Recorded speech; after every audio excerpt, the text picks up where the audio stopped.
నరేష్ గారు, కంటిన్యూగా సీరియస్ సినిమాలే చేస్తున్నా అనే ఫీలింగ్ లేదా? బ్రేక్ తీసుకుందాం అని రావట్లేదా? మళ్ళీ కథ రాగానే ఒప్పేసుకుంటున్నారా? రఘు గారు 10 సంవత్సరాల ముందు ఏం అడిగారు? అయితే ఎప్పుడు కామెడీ సినిమాలు చేస్తారా, సీరియస్ సినిమాలు చేయరా అని అడిగారు. ఇప్పుడు సీరియస్ సినిమాలు చేస్తే కామెడీ ఎప్పుడు అంటున్నారు. త్వరలోనేనండి, మొన్న అనౌన్స్ చేసేసాం, ఆల్రెడీ ఓపెనింగ్ కూడా అయిపోయిందండి. నెక్స్ట్ ఇది 12 రైల్వే కాలనీ తర్వాత ఆల్కహాల్ ఉందండి. దాని తర్వాత వచ్చి 2 కామెడీ సినిమాలు, మళ్ళీ మీరు పాత నరేషన్ చూస్తారు, వింటేజ్ నరేషన్.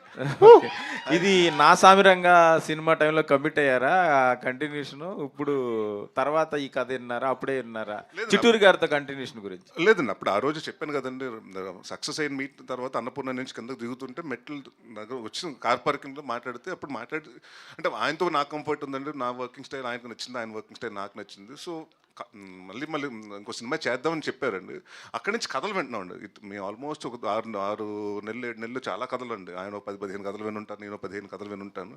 దాని తర్వాత ఫిల్టర్ చేసి అలా ఒకరోజు అనుకోకుండా అనిల్ గారు ఆయనకు ఒక కథ చెప్పడం అలా జరిగిందండి. ఇది భీమ్స్ని ఎప్పుడో ఆయన టాలెంట్ని గుర్తించిన మీరు చాలా సంవత్సరాల తర్వాత మళ్ళీ మీ సినిమాకి మ్యూజిక్ డైరెక్టర్గా పనిచేస్తున్నారు. ఈ లోపు ఆయన ఆల్మోస్ట్ బ్లాక్ బస్టర్ సినిమాలు కూడా చాలా చేసేసారు. ఐమ్ వెరీ హ్యాపీ అండి. అంటే ఎప్పుడైనా మన టెక్నీషియన్ అంటే మనతో పాటు ఒకళ్ళు వచ్చినప్పుడు డెఫినెట్గా వాళ్ళు ఇంకో పెద్ద స్థాయిలో ఉన్నారంటే డెఫినెట్గా నేను హ్యాపీగా ఫీల్ అవుతాను. అండ్ ఇది ఎప్పుడో రావాల్సిందండి. యాక్చువల్లీ పాప మా భీమ్స్కి 10 years బ్యాకే రావాల్సింది. ఐ థింక్ కొంచెం లేట్గా వచ్చింది.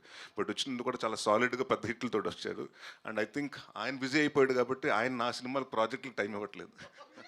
నరేష్, చెప్పండి. లాస్ట్ ఇయర్ 2 సోలో హీరోగా 2 సినిమాలు చేసావు. అవునండి. నాగార్జున గారితో సినిమా చేసావు. ఈ సంవత్సరం 11 నెలలు అయింది, ఇంతవరకు సినిమా లేదు. సో ఈ గ్యాప్ అంతా ఈ సినిమా తీర్చేస్తుంది అనుకుంటున్నాం. డెఫినెట్గా అండి. ఇది అండ్ అంటే బ్యాక్ టు బ్యాక్ 2 సినిమాలు అయిపోయినాయండి. మధ్యన స్ట్రైక్ రావటం, వర్షాలు కారణం ఈ సినిమా డిలే రావటం కొంచెం అలాగే జరిగినాయండి. I think and number of cinemas quantity పెట్టుకోలేదు. నేను సంవత్సరానికి ఇన్ని సినిమాలు తీయాలని.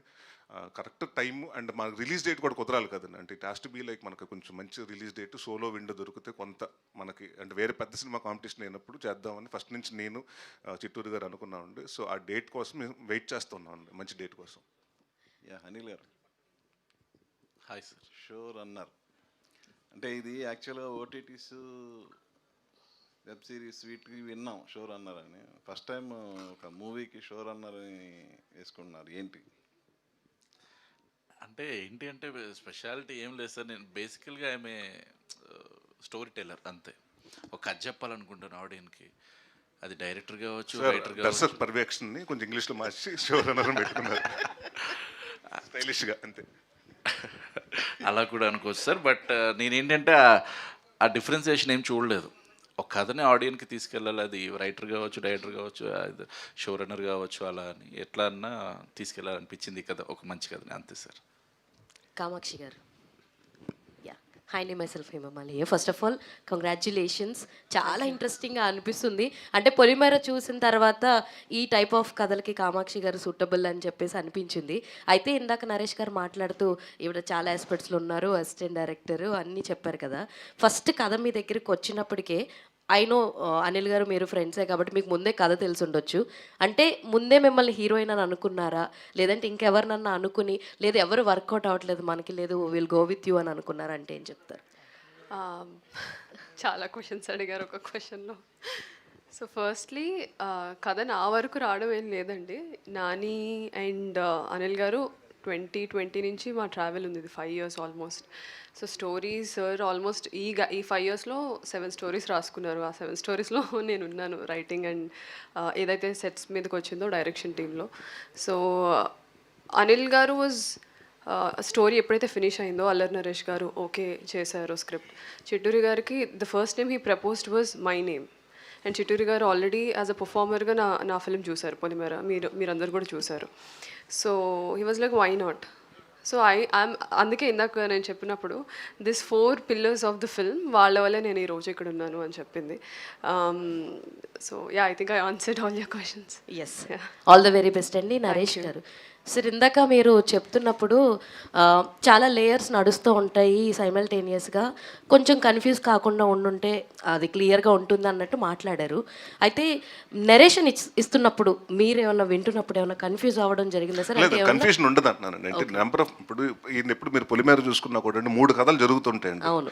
ఏ కథ గురించి చెప్తున్నారు, ఏ కథకి ఎక్కడికి లింక్ అవుతుందో తెలియదండి. అలా ఈ దీంట్లో కూడా 4-5 లేయర్స్ ఆఫ్ డిఫరెంట్ స్టోరీస్ జరుగుతుంటాయండి. ఇది 2 కలుస్తాయేమో అనుకుంటే అది కలవదు, ఇంకోటి కలుస్తుంటుంది, మళ్ళీ అక్కడి నుంచి ట్విస్ట్లు అండి. సో అలాగే మల్టీ లేయర్ ఒక ట్రీట్మెంట్తో స్క్రీన్ ప్లే రాసుకున్నారండి. చాలా కష్టమైన స్క్రీన్ ప్లే అండి అది. So I think all the credit goes to. Sir ఈ టైప్ ఆఫ్ జోనర్ మీరు ఫస్ట్ టైం First time అండి. Yeah. ఎలా అనిపించింది sir through out cinema complete అయిపోయిన తర్వాత, చేసిన తర్వాత what is your experience on this type of genre అంటే ఏం చెప్తారు? అంటే డెఫినెట్గా అండి ఇలాంటి సినిమాలు ఏంటంటే ఫస్ట్ థింగ్ ఏంటంటే ఎక్కువ టైం ఉండకూడదండి. ఫస్ట్ థింగ్ నేను అనిల్ గారు మాట్లాడుకున్నప్పుడు కూడా 2 hours 10 minutes కంటే ఎక్కువ ఉండకూడదు అనుకున్నాం. సో ఆ డెడ్ లైన్ అలా పెట్టుకుంటే ఇవాళ 2 hours 5 minutes అండి ఎంటైర్ సినిమా. అంటే ఎక్కడ మీకు అంటే జనరల్గా ఏంటంటే ఇలాంటి సస్పెన్స్ థ్రిల్లర్లో కొంచెం మధ్యన అక్కడ 2-3 చోట్ల ల్యాగ్ వచ్చిన, 1 నిమిషం 2 నిమిషాలు ల్యాగ్ వచ్చిన ఆ ల్యాగ్ అంటామండి. So it has to be fast and audience ఇది అవుతుంది అనుకున్నప్పుడు అది అవ్వకూడదు.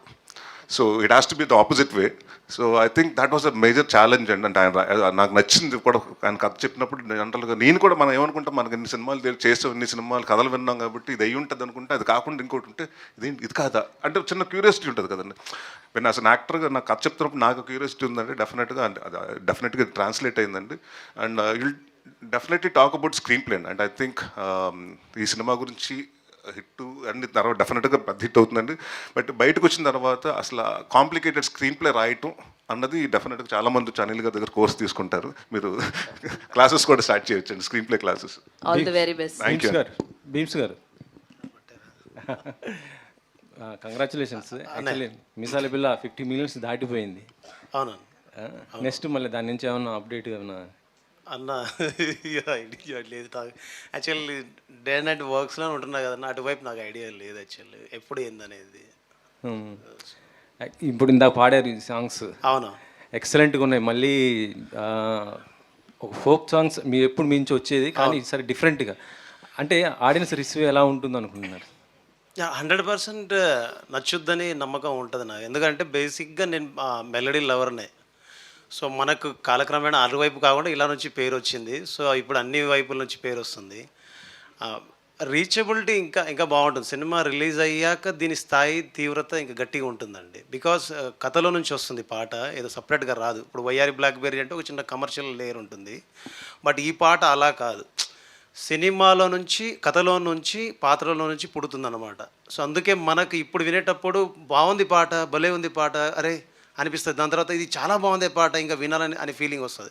బికాజ్ ఇప్పుడు వింటున్న వాళ్ళల్లో ఎవరైతే ఇప్పుడు 10 మంది విన్నారో అందులో 9 మంది ఇది మళ్ళీ మళ్ళీ వినేంత గొప్పగా, హాయిగా, శ్రావ్యంగా ఉందని చెప్తున్న వాళ్ళు ఉన్నారు తప్ప ఎవరు ఇది బాగాలేదని వచ్చిన కామెంట్ కానీ ఎక్కడ చిన్న విమర్శ కానీ లేదు. సో నేను కాన్ఫిడెంట్గా ఉన్నాను. ఇప్పుడు మీరు పాడుతుంటే మాకు చాలా చాలా బాగా హ్యాపీ అనిపించింది. థ్యాంక్ యూ అన్న. ఒకసారి మళ్ళీ మీరు పాడుతుంటే నరేష్ గారు, హీరోయిన్ గారు జస్ట్ ఒక చిన్న స్మాల్ స్టెప్ వేస్తే బాగుంటుంది అనుకుంటున్నాను. తప్పకుండా, నేనైతే రెడీ. అది చిన్న Q&A అయిపోయి చేద్దాం సార్. డెఫినెట్గా Q&A అయిపోయిన తర్వాత Q&A అయిపోయి నేను పాడతాను, సార్ వాళ్ళు డాన్స్ చేస్తారు.